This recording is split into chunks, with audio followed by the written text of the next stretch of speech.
welcome back to our Choice of Entity webcast series.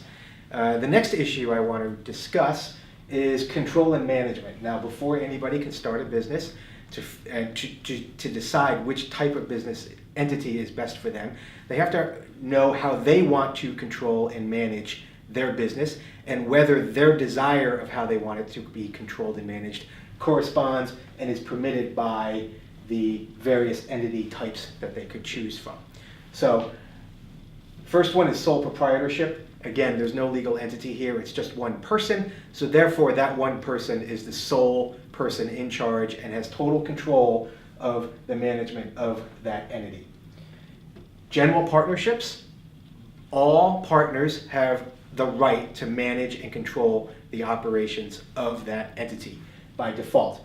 Now, they can agree amongst themselves to allocate different managerial rights amongst them. And they should do that in a partnership agreement, but they don't necessarily have to. And if they don't, then everybody has equal rights to manage the day-to-day operations of the business. Limited partnership, a little different. Limited partnerships have two classes of partners, general partners and limited partners. The general partners manage the day-to-day control and of operations of the business. Limited partners do not. They have no say in the management or operations of the business. Limited partners are merely passive investors and do not have any say in the management of the business at all. Corporations are very formalistic. You have to follow formal procedures if you want to do business as a corporation. The owners of the corporation, the shareholders, they elect a board of directors. And then the board of directors oversees the operational and managerial control of the business, and they set the tone and the direction for the business and its operations.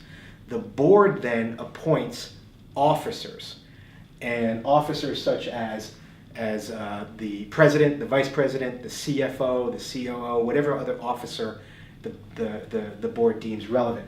It is the officers of the corporation that control and manage the day-to-day operations of the corporation.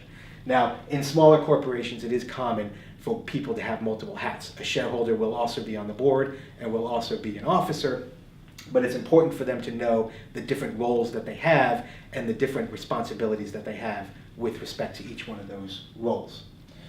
Limited liability companies, similar to the partnership, they default to the members, the owners, or the members of the limited liability company control the day-to-day management and operations of the company.